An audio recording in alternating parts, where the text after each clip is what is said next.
it's real or fake. Okay, without further ado, we're just gonna start. First of all, pearl is one of the underrated jewelry, I think, because the way it's made and the way it's produced is very, very time consuming. And pearl is actually one of the organic type of jewelry, meaning they comes from something that used to be alive, from the oyster or the shell. And second, there's only there's only two ways how pearl was made. One is natural way, and second is cultured way. Natural means there's no human intervention whatsoever. The way it created is basically, I have a little picture of the oyster, or they call it mollusk, mollusk, but just for the sake of the class, I'm gonna stick with oyster. So if the way, natural way it happened, normally it's when the oyster underneath the sea got some intervention from the outside object. For example, parasites, extra food on the the bottom floor of the sea, or could be microplastic. They out of nowhere coming inside the oyster's body and stick with the tissue, cell tissue inside the body of the oyster. What happened is that oyster itself, like when you have foreign object coming into your body, your white blood cell will kind of like react to it, right? Same thing with oyster. What happened is the oyster start to creating some sort of substance that we call it nacre. Nacre is basically like the luster mixed between aragonite, which is basically a mineral, and conchiolin is like the luster mother of pearl type. They work together as a glue to kind of like coated this parasite or this whatever foreign stuff that coming into oyster over the years. That's why sometimes the natural pearl, they can stay under the bottom of the sea for a couple years to 20 to 30 years. And that's one of the reasons why natural pearl is more desirable and more expensive than the cultured one. And the second one is the cultured. Cultured means there is some sort of human intervention. They do something about it. It's not man-made, but human did something to make those pearl. And the idea of culture pearl is basically they farm these oysters and they breed them from the baby, which we call it spat, until they grown up. And then they have this station, the technician will have a station where they crack open a little bit of the oyster, and they're gonna insert a little bits, what we call it nuclei. And these bits could be made out of glass or, but most likely it's made out of shells. So shells from other oyster, they cut it into like tiny beads, and then they insert it back with the little piece of tissue that they sacrifice from the other oyster. They put it all together, and then they put this oyster back to the sea. And they leave it for like 2 years or 3 years, and then before they harvest it. So that's the difference. There's only two, natural and cultured. And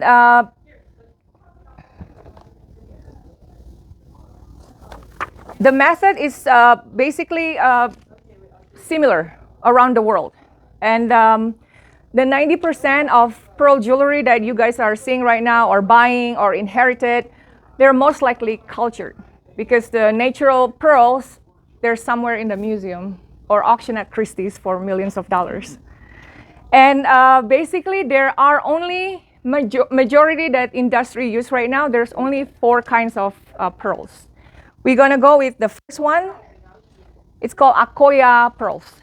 So basically Akoya pearls, you can find this oyster abundant in the countries like Japan, China, and some in Vietnam. But most likely Japan is the #1 producer for the Akoya pearls.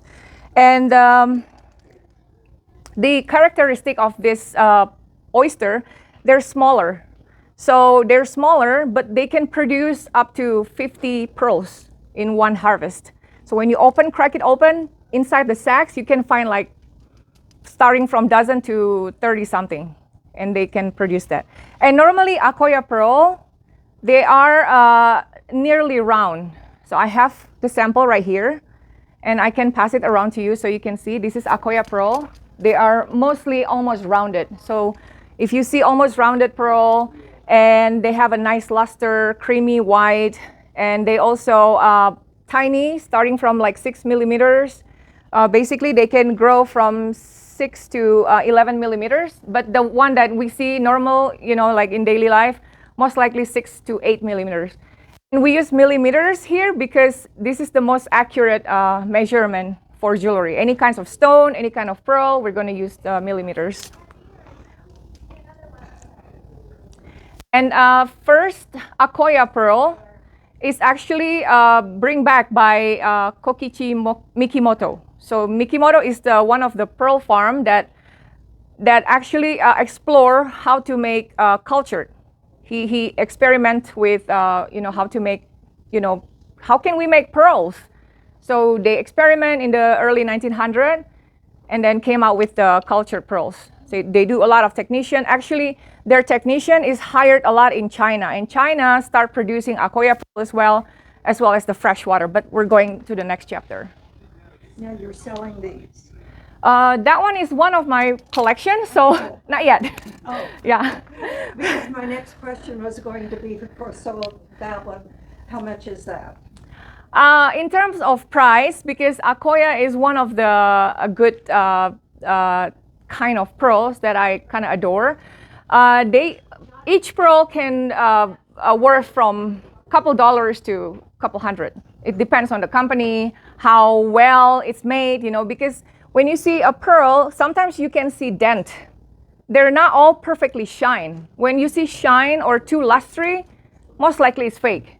So any pearl, they should have this indentation, or they're not really round, there's a little bump to it, then it's real pearl. So in order to get like the really nice, shiny, smooth one, that's gonna cost a lot.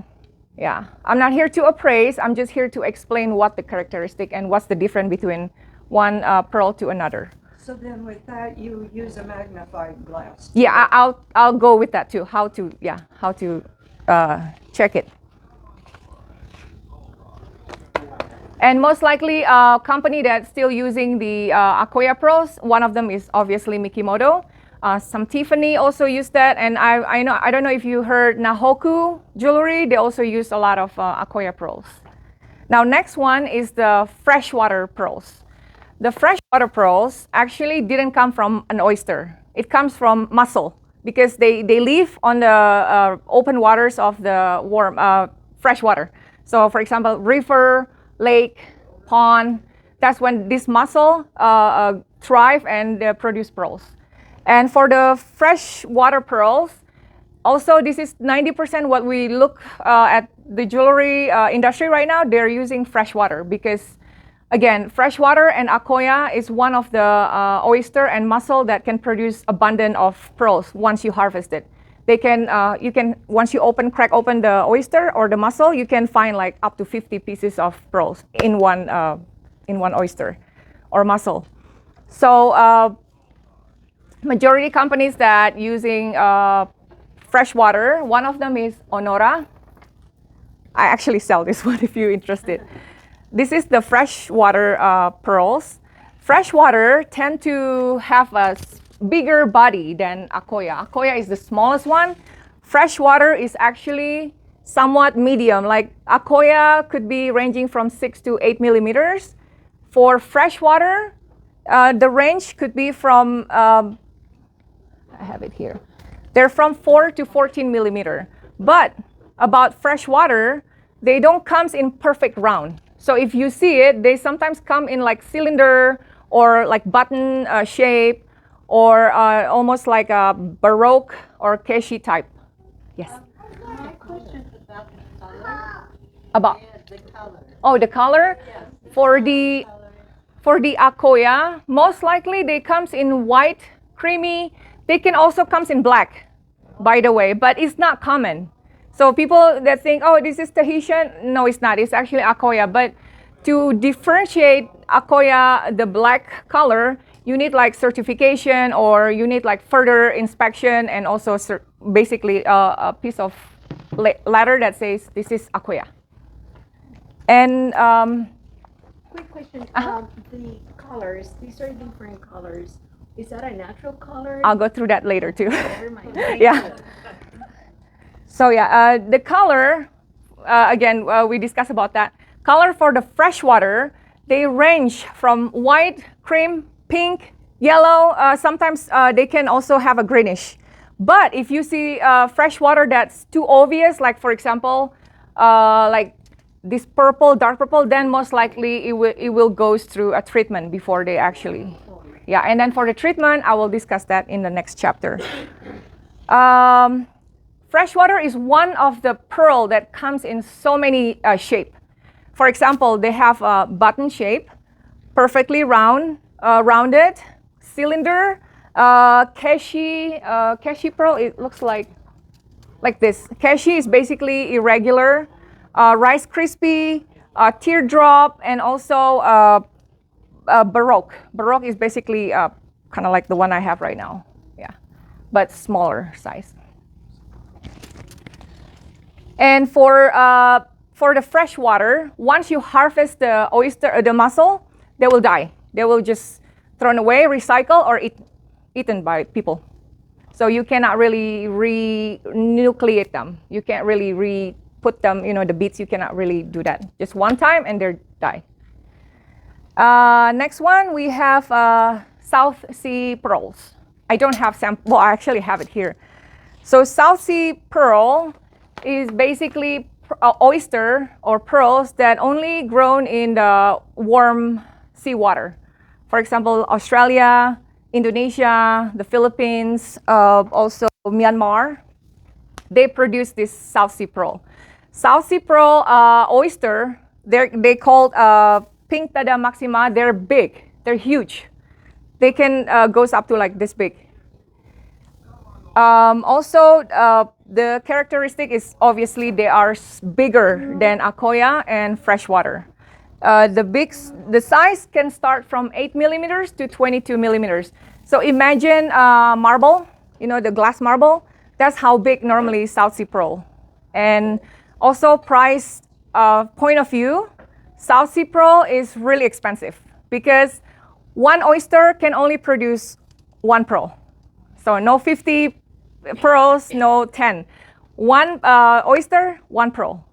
And matter of fact, when I used to work for Neiman Marcus, they sell a South Sea pearl strand, like long one, like maybe sautoir, like 35 inches. Single strand, price is about 15,000. So one piece of South Sea can range from a couple hundred to a couple 10,000.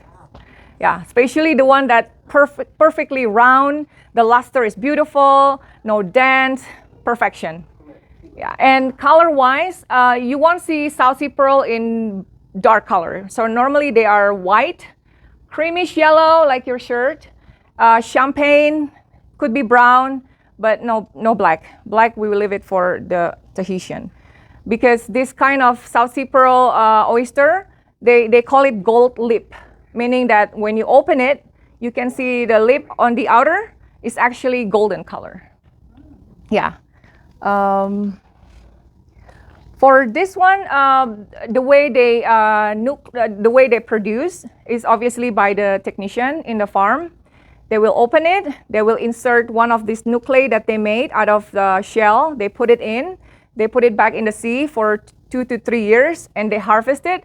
And if they're lucky, they can reinsert the nuclei for the new production of pearl. But the one that didn't survive, normally one time and die. But normally they can renucleate for 1 to 3 times for the South Sea pearl. And South Sea, you can find abundant, like the one that I have right now in Indonesia. This is actually South Sea pearl. These are bigger size. They can. This one is probably 20 millimeters, but this is Baroque. So this is not rounded. They're just irregular size. And this is set in sterling. And this one also South Sea, but the shape, we call it mabe, which means that they're only half cut, and that's it. And the last one is the Tahitian pearls. So the Tahitian pearls, they are known as black pearls for everybody. And people only know them grow in Tahiti Island. That's not entirely true because Tahitian pearls come in different colors. They can come in black, brown, the aubergine, which is like a eggplant color, dark purple, even the greenish black. So it's just kind of like different shade of black. They also normally big size, almost comparable to the South Sea. And they comes from a big oyster. When you open this oyster, you will find the lip is black. That's why they call it black-lipped. And they produce black pearls. Same thing with the South Sea. Tahitian, you can produce only one pearl, one oyster. This is why Tahitian and South Sea are the number 2 top that people sell with the higher price. Unlike the freshwater, it's super mass-produced. The price is really inexpensive. But the South Sea and Tahitian is top 2 that really people appreciate. Because one piece of Tahitian can worth somewhere from couple dollars to couple 10,000.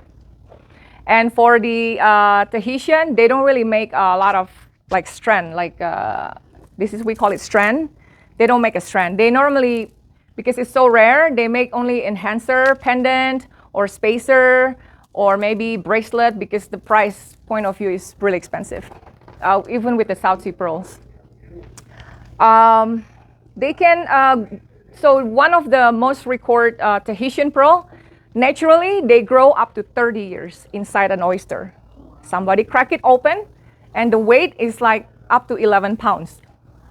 Yeah, so it's huge. And somewhere already auctioned it at Christie for like a couple millions, I'm pretty sure.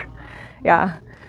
They are actually produced not just in Tahiti, but in French Polynesian islands, including Marquesas Island, I don't know how to say this, Tuamotu Island, Cook Island, Austral Island, and Tahiti Island. So there's a couple places in the French Polynesian. They're also warm seawater. They grow, so once you farm them and you put them in the sea, the time of growing is between 16 months to 24 months. But they have to start it from baby. This little baby, you have to kind of like breed them until they become like adult. And then you crack it open, you put the nuclei, you put them back in the sea, and then you have to harvest it. And for the Tahitian, if they're lucky, they can also nucleate it a couple times. Like once you take out the pearl, you reinsert the nuclei beads, you can put them back in the sea, and they can produce another pearl. But it's only up to like 1 to 3 times. And then after that, you have to let them die or recycle it. Yeah. So that's about the 4 types of pearls. Now the interesting part is how we determine whether it's real or not. So now you can determine them based on the color or the size. If you see them small, then you know it's either Akoya or freshwater. And if they're bigger and also the color is different, then you can categorize them as either South Sea pearl or Tahitian. So I have a couple fake one. Normally with the fake one, we test it based on the weight. The weight, we call it weight test. If they are too light, like this is really light for a big chunky pearl like this is most likely fake. So I'm gonna pass it around. This one is made out of plastic, most likely. So the real pearl, it has like, it's not too heavy and it's not too light.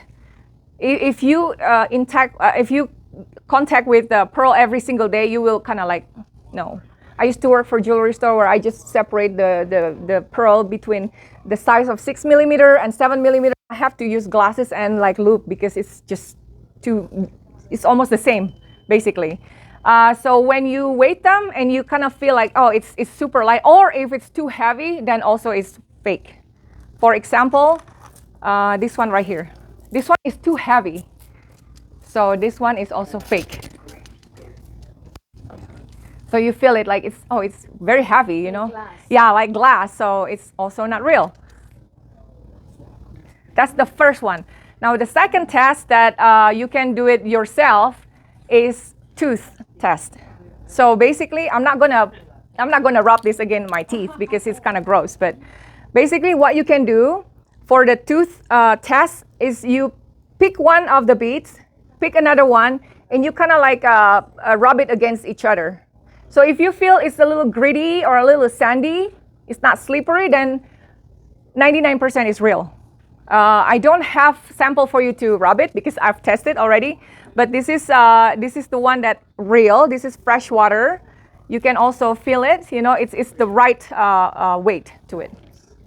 And then if you let's say you're in a garage sale or a estate sale and you're not sure whether it's real or not, easy way is put it against your teeth. You know, just like if it's feeling gritty, then it's real.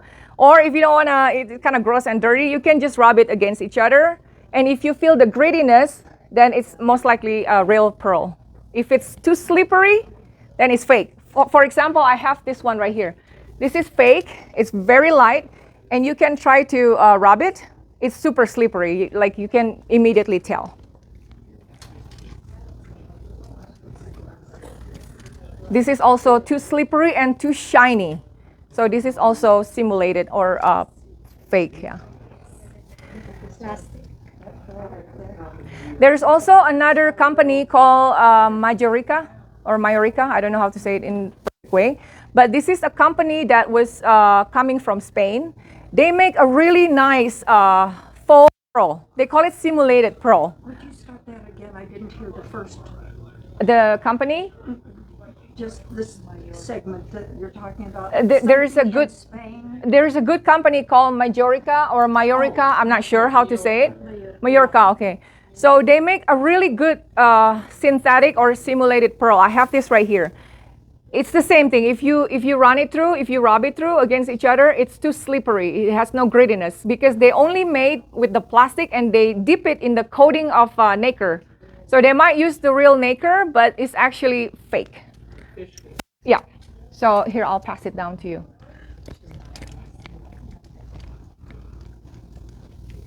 So far we know two ways to test it if it's real or not. One is with the weight, and second is with your teeth or you know, you rub it. Okay. The third one, the one that everybody can use it, is with loop. So if you have loop, like I don't want magnifying, okay, this not 6 times or 3 times. I want 30 times like this. If you have this one, it's very useful. The way you test it is you take this loop, and then you want to see if you tweak the bead to where it's the drill hole.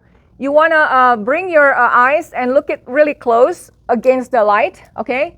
And if you see there is like a coating that cracked, it kind of looks like this. Let me show you.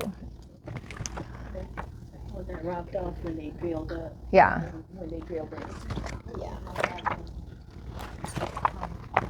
So when they look like that, like the at the drill, it looks like it's coated and flaky or broken, then it's fake. Because what happened is they coated that with plastic or glass, and the coated throughout the time is kind of like cracked.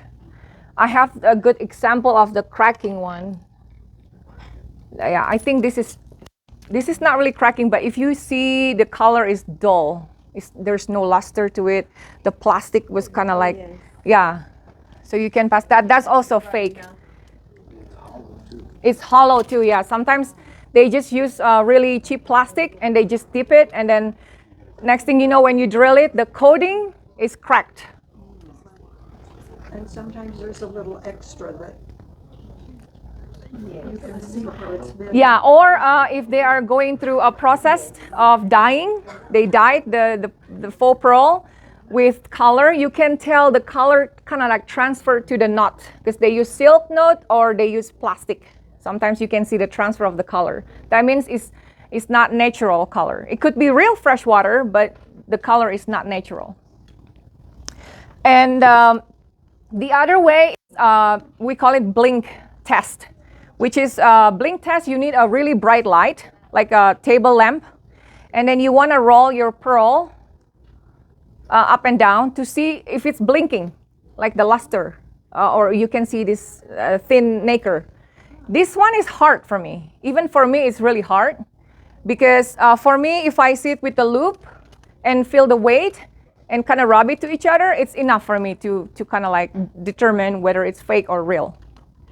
Also, there's another test, but this one is if you want, let's say you inherited your South Sea pearl, really nice, and you want to know the value, right? then you can send it to either IGI or GIA. They're going to use a X radiography, which means they're going to do X-ray to see the inside of the pearl. I have a picture right here.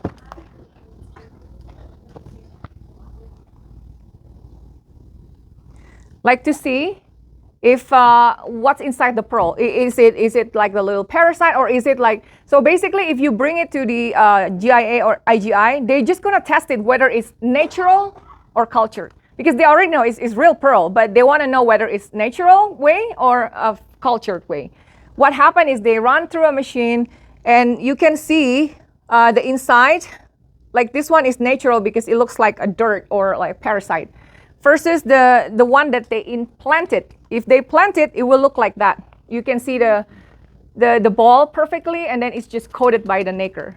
So that's another way to test it, whether it's real or not, with the X radiography and also spectrometry and fluorescent. This is like really high end. This is as if you want to appraise your necklace. If you just want to see, let's say if you're in a garage sale and you want to see if it's real or not, just do the simple one: the teeth, the loop, and the weight. That's good enough for us to do it. And there's another way to do it is with the candling. Candling is basically to see under the light, to see if there is the cylinder of the pearl itself. Because when you put against the light, you can see the matrix of the way they coat the real pearl. But again, it's, you know, the three methods that I just show you: the weight, the loop, and the tooth test is good enough. Okay, and then also the treatment. There's a lot of treatment that it goes to your table right now. When you buy the jewelry, it can goes to many treatment. For example, from the simple white pearl, they can tint it to make the luster bright or shiny with some sort of machine. And they can also dye them from, like, for example, I want to sell a nice pearl that has different color like this. So what happened is they dyed them. Or sometimes they bleach them, they dyed them, they're tinting iridation, you know, they kind of like put them in the heat, so it's kind of like to take out the luster more. So there's a lot of treatment that they can do. And pearl is actually, now that you know how they made, it's very, very time consuming, because you have the whole cooperation with the farmer, with the technician, with the divers, with breeding the oyster itself. So it's one of the things that we can appreciate, because it's really hard and time consuming. And sad for the oyster, it's kind of like you crack them open, you take the pearl, and then you insert something and you throw them at the sea. So I feel bad for the oyster.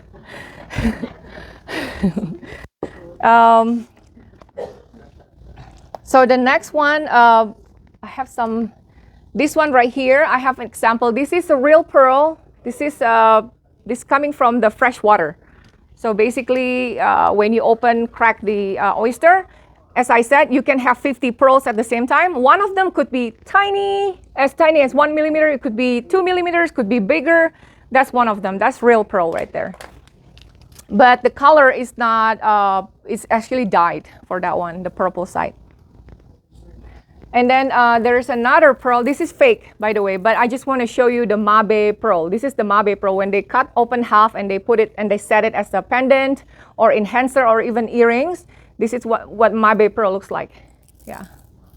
How do they cut it without cracking it? They have a drill that was really, really fragile, like a really tiny drill. I have a picture right here. And you need skill to do that. Same thing with farming. When you insert the nuclei into the oyster, you need a really, really skill to do that. Like you can't just out of nowhere crack them open and put because they can die. They cannot produce oyster. You have to be really skillful for that. Can that learn the value of when they cut it? It depends, because sometimes they have to cut it to make the drill, to make the strand of necklace. Yeah, sometimes they just cut it one side and they put enhancer as a pendant. So it really depends. Like you can't really just have a pearl and do nothing about it unless you want to keep it in the box. You have to use it for something, right? So it has to be drilled, whether it's one side or two side. But they have this kind of machine where they have really fine needle going through. And you have to be really, really skilled to do that. Yeah. Any questions so far? Is the pearl, the ring you're wearing, is that a real pearl? Yes. Yeah, this one is this is a Mabe pearl. They cut it in half and they set it in the ring. If you want to see it, yeah, you can. Thank you. Those are set in sterling silver. Yeah. So for Akoya pearls, you most likely see it in the necklace. 1 strand, 2 strand. It could be uniform, it could be graduated. Graduated means they start with something small going to the big one. This is called graduated necklace. And then the one that uniformity is basically they find pearl beads that have the same size and they just make a uniform necklace. It could be 1 strand or it could be 2 or it could be 3. Japan is really one of the country that makes good simulated pearl. I think company like Trifari and Miriam Haskell, as far as the custom jewelry, they actually order from Japan. The simulated pearl. It's not real.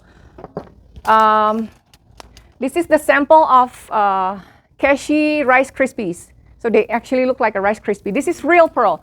The only difference is they are naturally made out of nacre. So there's nothing, if you cut them open, there's nothing in between. Yeah. Oh, really? Yeah. And if you heard about blister pearls, it's the same thing. Basically, the oyster make that make the coating without anything inside. They just make the coating, and they become like blister pearls. That's the origin of pearls actually. Before they actually make round with the cultured. Yeah. Fascinating. Yeah. And then if you see Buddha, you know, like have you seen a pearl looks like a Buddha? Yeah. They actually insert the nuclei that looks like Buddha, and they leave it for years for the nacre to coat it again and again and again. So it's actually cultured, not natural. Yeah. Yeah. Basically, 90% of whatever you see, even I have it here. This is by a Japanese company from the 1960s. They even say genuine cultured because there's no natural anymore. I mean, really, it's really hard to find pearl that produce oyster that produce pearl without human intervention. So, you know, since the 1900s, most likely it's going to be cultured or human have something to do with it. So that one is... This is cultured Akoya from Japan, set in the lobster hook 14 karat. Human didn't have anything to do with... No, this is cultured, so it's made. Oh, that one is... Yeah, yeah. Natural means that human has nothing to do with it. And the price for the natural pearls, they are so expensive. Matter of fact, one of the natural freshwater pearl auctioned in Christie for like 734,000 back in where I studied this. So now probably with inflation, it goes to like millions. Yeah, and also natural pearl, they can stay, again, they can stay up to 20 years undisturbed. When someone find it, maybe you find it during, you know, eating your oyster, you find a big chunk. Could be natural, you know, yeah, you never know. But the difference is when it's cultured, 2-3 years, they can harvest it. Natural can stay up to 20-30 years, especially with the Tahitian. The oyster can live up to 30 years. Yeah. Any more questions?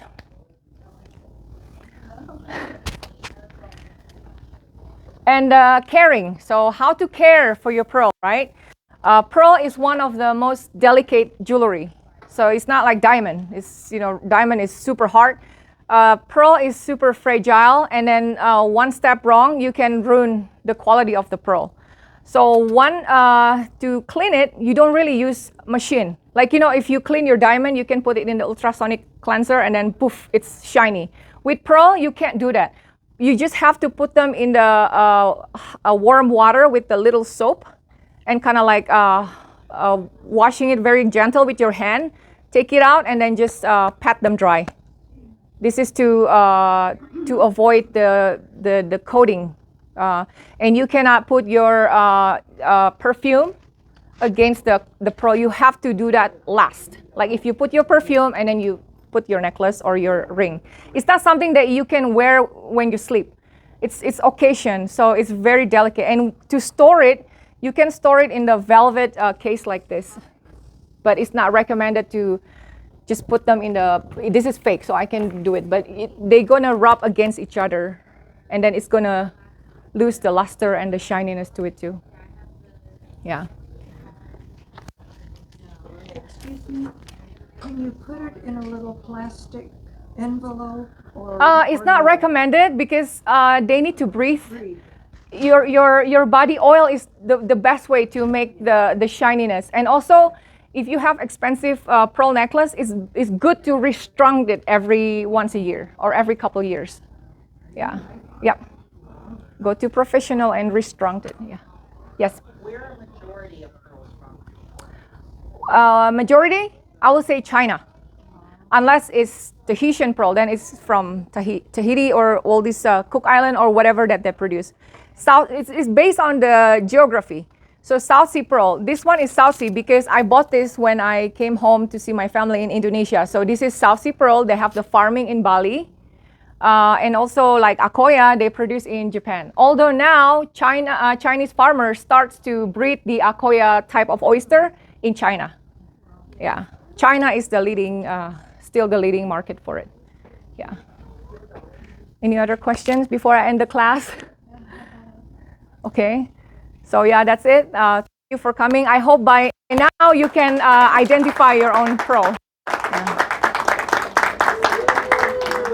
This one is one of my precious Mikimoto.